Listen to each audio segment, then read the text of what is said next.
Hello students, today we will do question number third, fourth to six parts. ठीक है, तो सबसे पहले फोर्थ पार्ट करते हैं. देखो फोर्थ पार्ट में क्या है.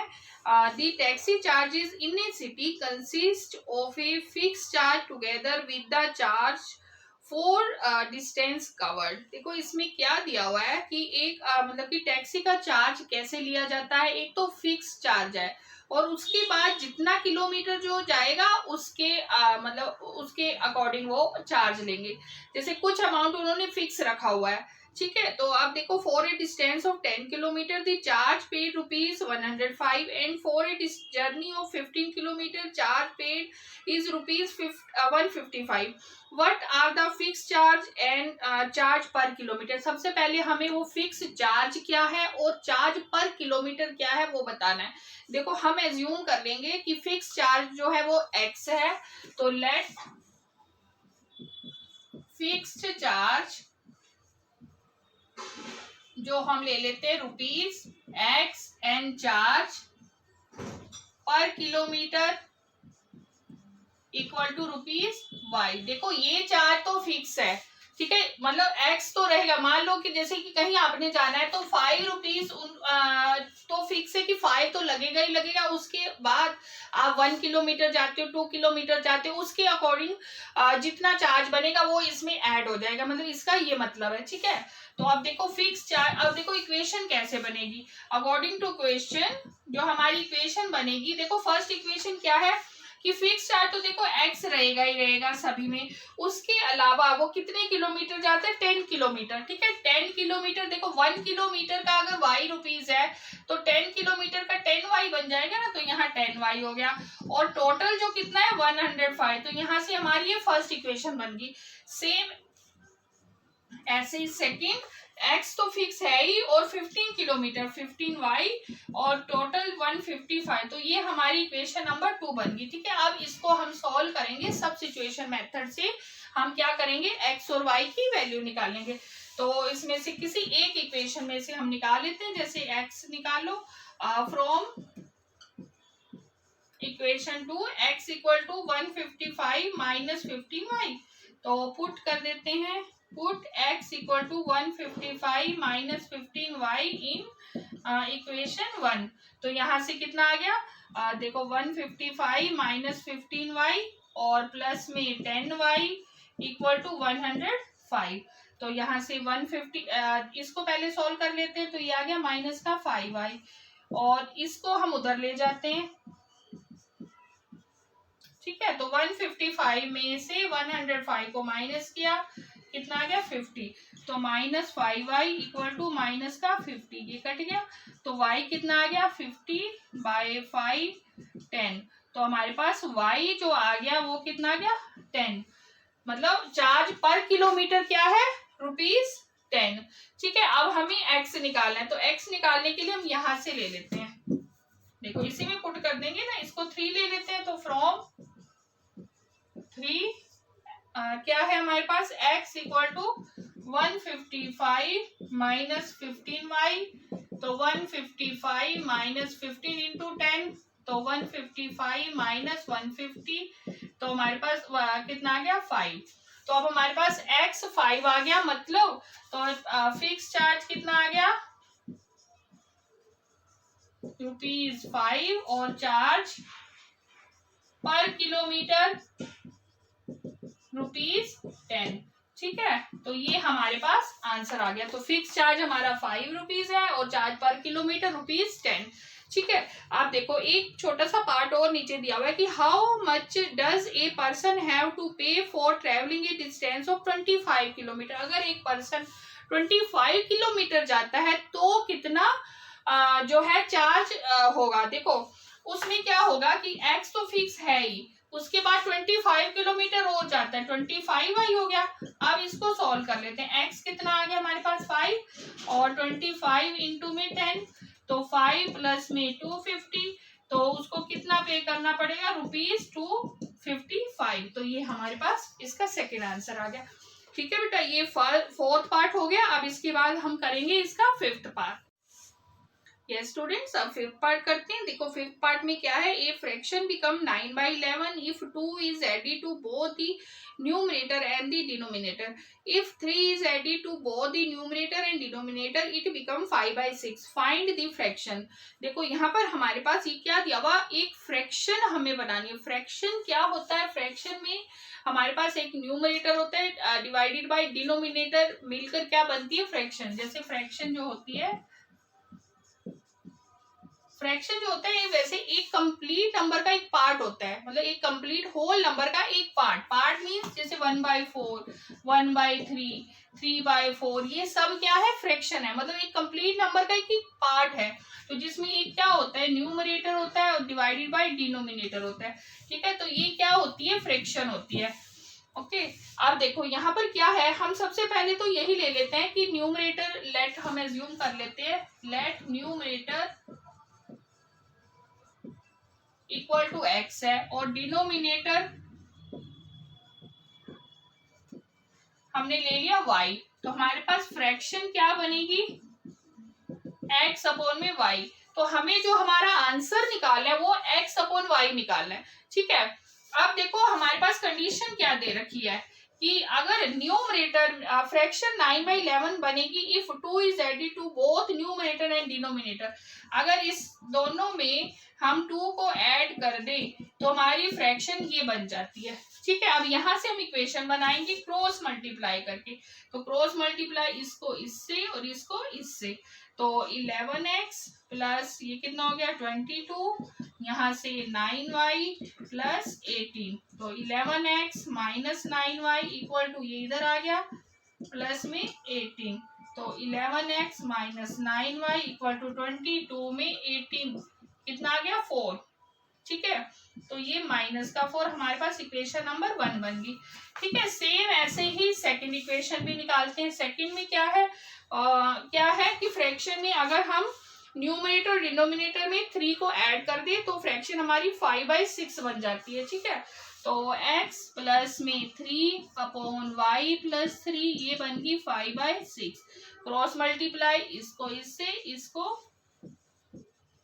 इससे कर दो, तो 6x plus 18 equal to 5y plus में 15। ठीक है, तो यहाँ से हमारे पास इक्वेशन क्या बन जाएगी, देखो 6x माइनस का 5y इक्वल टू माइनस 18 है ना, माइनस इधर आ जाएगा, प्लस का 15। 6x minus 5y equal to minus का 3, ये इक्वेशन नंबर 2 बन गई हमारी 1। अब यहाँ से हम सब्स्टिट्यूशन मेथड से x और y निकाल लेंगे। ठीक है, तो वो निकालते हैं x और y।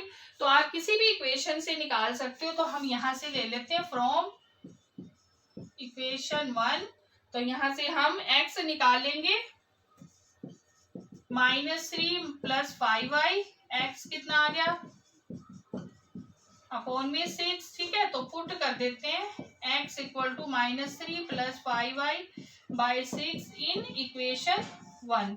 ठीक है, अब देखो 1 क्या है 11 इंटू -3 प्लस 5y बाई 6 हो गया -9y इक्वल टू माइनस का 4, ये कितना आ गया -33 प्लस में ये 55y pawn 6 -9y equal to -4। अब देखो अब क्या करेंगे, अब हमने एलसीएम ले लिया यहाँ पर, -33 55y -54y माइनस का 24। अब यहाँ से देखो इक्वेशन जो हमारी बन गई, इनको पहले सॉल्व कर लेते। देखो हमारी इक्वेशन इस तरह से बन जाएगी, -54y इक्वल टू -24। अब यहाँ से कितना आ गया y, और इसको उधर ले जाते हैं, ये -24, ये प्लस का 33। तो ये कितना आ गया 33 में से 24 को माइनस करो, 7 नहीं 7 नहीं आएगा, 9 आएगा। ठीक है 9। ठीक है, तो हमारे पास y कितना आ गया 9।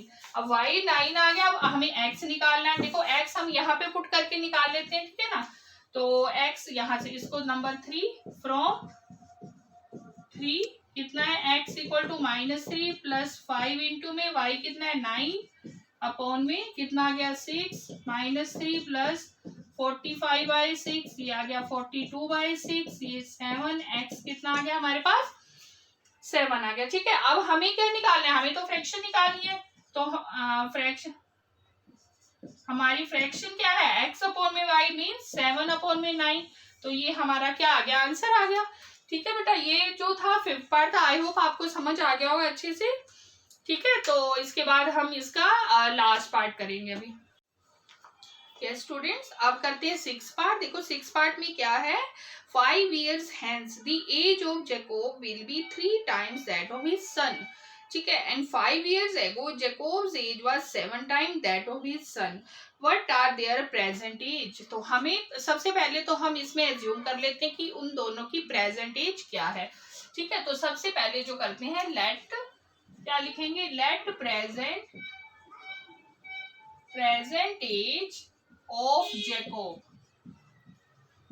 equal to x year and present age of his son equal to y year। ठीक है, अब देखो, अब इसके बाद जो है 5 years hence का मतलब क्या है कि 5 ईयर के बाद जो जैकोब की एज होगी वो उसके बेटे की एज का 3 टाइम होगी। तो सबसे पहले क्या करेंगे, after 5 year age of Jacob क्या हो जाएगी, will be x plus 5 year, है ना। 5 ईयर्स के बाद जैकोब की एज क्या होगी, x plus 5 years, and after 5 year age of his son, उसके बेटे की क्या हो जाएगी, y प्लस 5 ईयर। क्योंकि 5 साल के बाद जो एज होती है वो बढ़ती है ना, नेक्स्ट ईयर और ज्यादा होगी, उससे बाद और ज्यादा होगी, मतलब हम क्या करते हैं, ऐड करते हैं। तो आफ्टर में क्या करते हैं, ऐड करते हैं, और एगो अगर हो तो उसमें हम माइनस का, एगो का मतलब होता है कि पहले की बताओ, मतलब जो पहले जा चुका है, बीत चुका है उसकी, तो उसमें माइनस और हेंस में प्लस। तो ये होगी, तो अकॉर्डिंग टू क्वेश्चन क्या हो जाएगा हमारे पास, x प्लस 5 क्या हो जाएगा, कितना टाइम है उसकी एज का, 3 टाइम ऑफ y प्लस में 5। ठीक है, तो यहां से हम एक इक्वेशन बना लेते हैं, 3y प्लस में 15। अब x minus 3y equal to 15 minus 5, तो x minus 3y equal to 10। तो यहाँ से हमारी फर्स्ट इक्वेशन बन जाएगी। ठीक है, समझ आ गया होगा फर्स्ट इक्वेशन हमने कैसे बनाई। अब देखो सेकेंड इक्वेशन कैसे बनेगी, Jacob's age was 5 years ago, Jacob's age was 7 time that of his son, मतलब 5 साल पहले जो जैकोब की एज थी वो क्या थी, अपने बेटे की एज का 7 टाइम थी। ठीक है, इसका मतलब वो बीत चुका, दैट मीन्स हम माइनस करेंगे उसमें। तो लिखते हैं 5 year ago Jacob, age of Jacob क्या हो जाएगी, थी x माइनस 5 ईयर्स। ठीक है, और 5 years ago age of his son, उसके बेटे की एज क्या थी, y माइनस 5 ईयर्स। और अकॉर्डिंग टू क्वेश्चन क्या हो जाएगा, उसकी एज क्या थी, x minus 5 equal to 7 time of his son's age, अपने बेटे की एज का 7 टाइम थी, मतलब 7 इंटू वाई माइनस 5। अब एक इक्वेशन हम यहाँ से बना लेते हैं, तो x minus 5 equal to 7y minus 35। अब x minus 7y equal to minus 35 plus 5, तो x minus 7y equal to minus 30। तो यहाँ से हमारे पास सेकेंड इक्वेशन आ गई। ठीक है, अब यहाँ से हमारे पास देखो, हमारे पास 2 इक्वेशंस आ गई। अब मेथड ऑफ सब्स्टिट्यूशन यूज करेंगे, तो यहाँ से हम निकाल लेते हैं x equal to minus 30 plus में 7y। ठीक है, हमने यहाँ से फ्रॉम 2 से हमने x निकाल लिया, फिर हमने क्या किया, put x equal to minus 30 plus 7y in equation 1, है ना। इक्वेशन 1 में पुट कर दो, x कितना है, माइनस 30 प्लस 7y और माइनस का 3y इक्वल टू कितना है, 10। तो पुट कर दिया। ठीक, अब यहाँ से देखो 7y में से 3y को माइनस किया, 4y 10, ये इधर आ गया 30, तो 4y इक्वल टू 40। तो y कितना आ गया, 40 बाय 4 10। तो y की वैल्यू हमारे पास 10 आ गई। अब हमें x निकाले थे, x हम इसमें से ही निकालेंगे, इसको 3 ले लेते हैं, फ्रॉम 3, तो x equal to minus 30 plus 7 into 10 -30 + 70 equal to कितना आ गया, x आ गया 40। दैट मीन जैकोब की एज कितनी होगी, प्रेजेंट एज 40 ईयर, और हिज सन, उसके बेटे की एज कितनी होगी, 10 year. So Jacob's age equal to 40 years and his son's age equal to 10 year.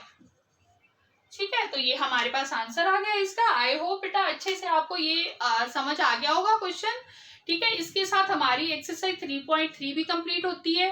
ठीक है, तो इसके बाद हम नेक्स्ट एक्सरसाइज 3.4 स्टार्ट करेंगे।